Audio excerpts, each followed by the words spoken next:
Up for Keisha, Reese and Nicole.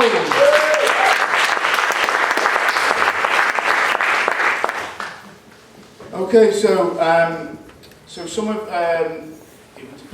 Young Identity are also in a voice. I think for the second half it'd be quite useful if you could do a Venn diagram of the people who are in a voice, you know, that overlap, you know. We need to know more. And okay, I will. I'll put it in the suggestion box if there is such a thing. I don't know if there is. I'm not getting it. Nothing's coming through me here. If there is.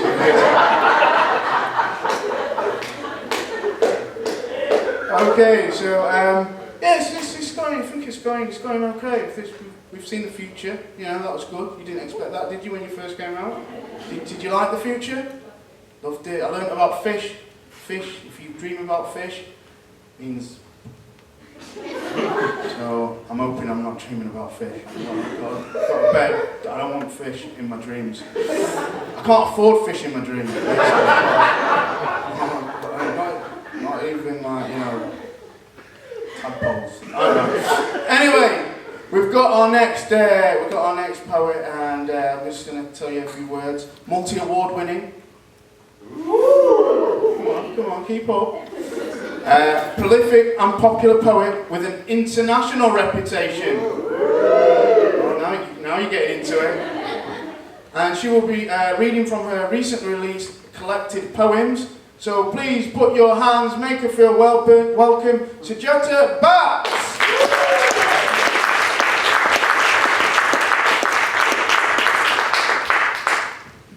We've got to keep that applause now.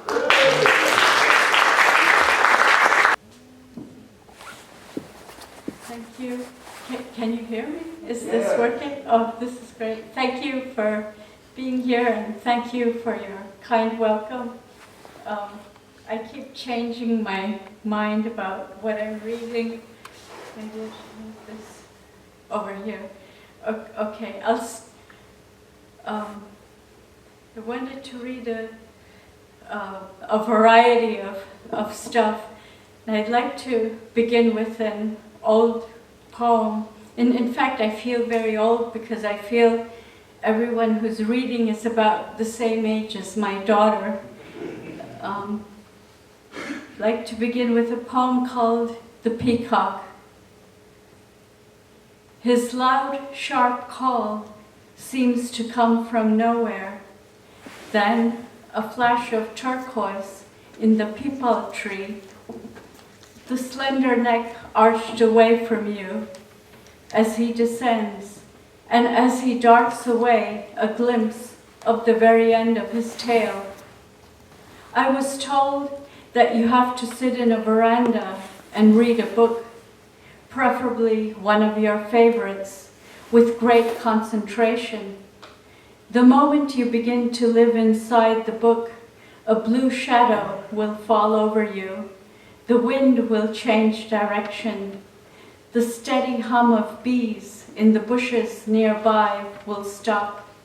The cat will awaken and stretch. Something has broken your attention.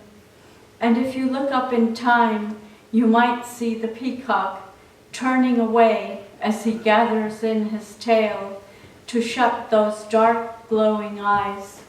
Violet fringed with golden amber. It is the tail that has to blink for eyes that are always open. Thank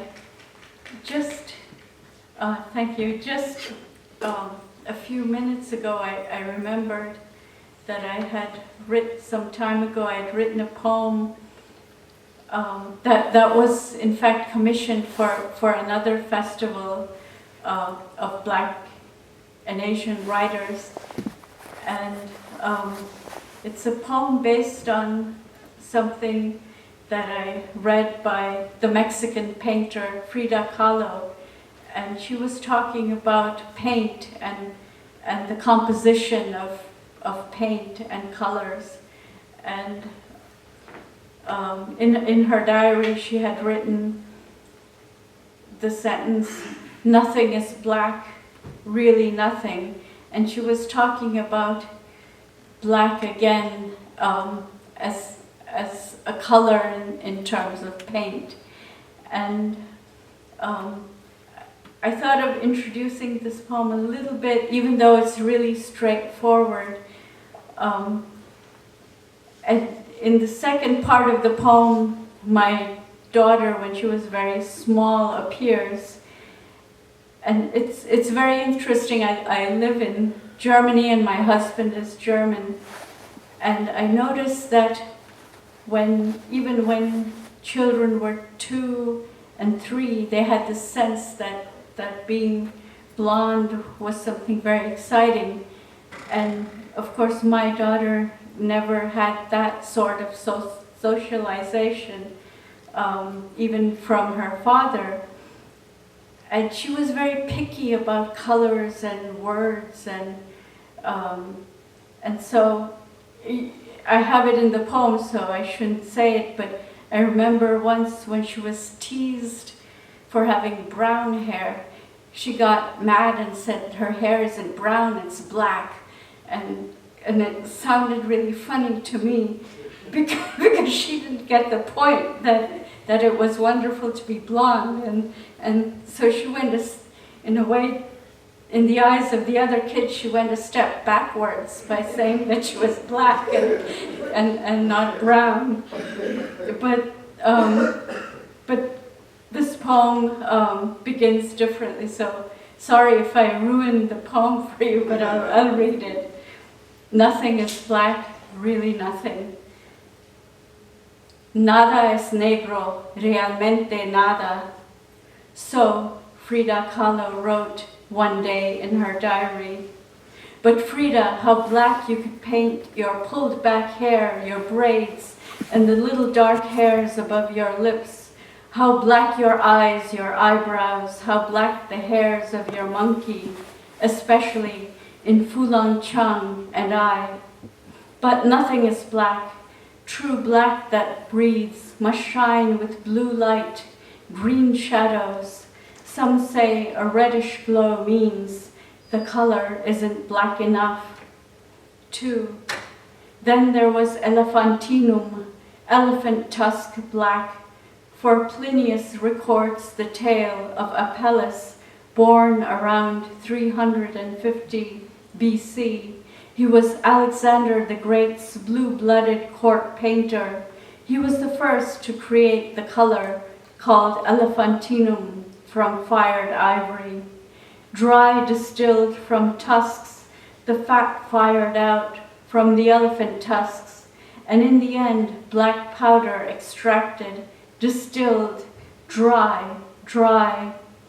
And you can extract black out of grape seeds, and you can extract black out of wood or gas, or out of that oil hidden deep within the earth.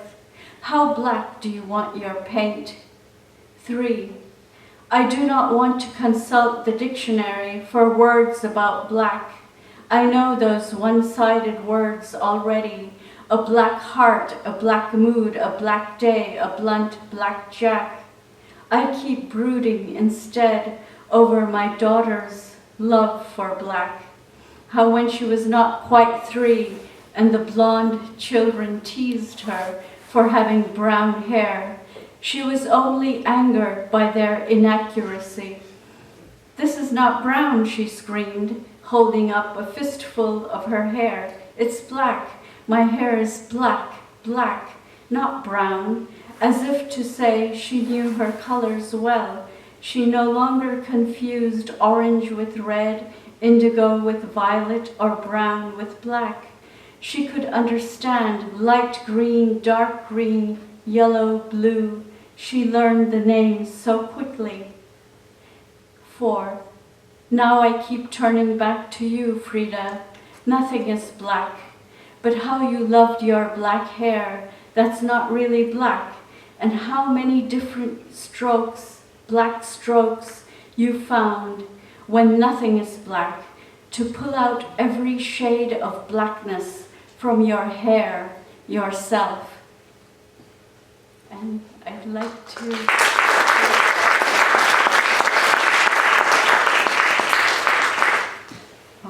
Thank you. And I was talking with Imatan before we started reading earlier, and I was very surprised and pleasantly surprised that not only had he had to study my work in school, but he didn't mind, and he actually liked it.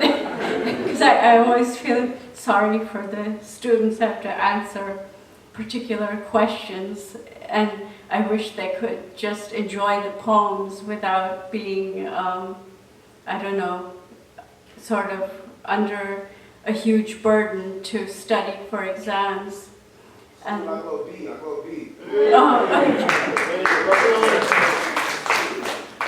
And I'll read parts of the poem because it's a longish poem called "Search for My Tongue," and I actually wrote it when I was about 20, and I have mixed in my native language Gujarati with the poem, and so I'll read. I'll jump around in different sections, and this is how it starts. Search for my tongue. Days my tongue slips away. I can't hold on to my tongue. It's slippery like the lizard's tail. I try to grasp, but the lizard darts away. Mari jeeb sarki jai che. I can't speak. I speak nothing, nothing. Kai nai, hu nathi boli shakti. I search for my tongue. Parantu kya shodhu, kya? Hu dodti jaun chu. But where should I start? Where? I go running, running. Nadi kinare pahunchi chu, nadi kinare. Reach the river's edge, silence. Ekdam shant. And then I'll jump 2 pages into the middle section. You ask me what I mean by saying I have lost my tongue. I ask you, what would you do if you had 2 tongues in your mouth and lost the first one, the mother tongue, and could not really know the other, the foreign tongue? You could not use them both together, even if you thought that way. And if you lived in a place you had to speak a foreign tongue, your mother tongue would rot and die in your mouth until you had to spit it out. I thought I spit it out, but overnight, while I dream, mane hatu ke akhi jeeb, akhi bhasha, mein thunki nakhi che, parantu ratre, swapnama mari bhasha pachi ave che. Foolni jem, mari bhasha, mari jeeb, મોઢામાં ખીલે છે. ફળની જેમ મારી ભાષા, મારી જીભ મોઢામાં પાકે છે. It grows back, a stump of a shoot, grows longer, grows moist, grows strong veins. It ties the other tongue in knots. The bud opens in my mouth. It pushes the other tongue aside. Every time I think I've forgotten, I think I've lost the mother tongue. It blossoms out of my mouth. Days I try to think in English. I look up. Pelo karo kagdo. Ud to jai. Have jare ponche. Any chach makai che. The crow has something in his beak. When I look up, I think Akash, Suraj, and then sky, sun. Don't tell me it's the same. I know better. And then I'll jump ahead to sort of just the end pieces where there's a tape recording sent, and then this is also jumping in the middle. I think. You talk to me, you say my name the way it should be said, apologizing for the dogs barking outside, for the laundryman knocking on the door, apologizing because the woman selling eggplants is crying, ringna, ringna, door to door. But do you know how I miss that old woman crying, ringna, ringna? You say, Sujuben, have tamare mate tabla vagadu chu. You say, listen to the tablas, listen. Da, din, din, da. Da, din, din, da. Listen. Da, din, din, da. Dinaka, dinaka, din, din. Dinaka, dinaka, din, din. Da, din, din, da. Dinaka, dinaka, din, din. Dinaka, dinaka, dinaka, dinaka. Da, din, din, da. Dinaka, dinaka, din, din. I listen, I listen, I listen. Da, din, din, da. I hear you, I hear you. Dinaka, dinaka, din, dinaka, dinaka, din, dinaka, dinaka, din. Listen, listen, listen. Today I played your tape over and over again. Da, din, din, da. Dinaka, dinaka, da. I can't, da. I can't, da. I can't forget. I can't forget. Da, din, din, da. Thank you.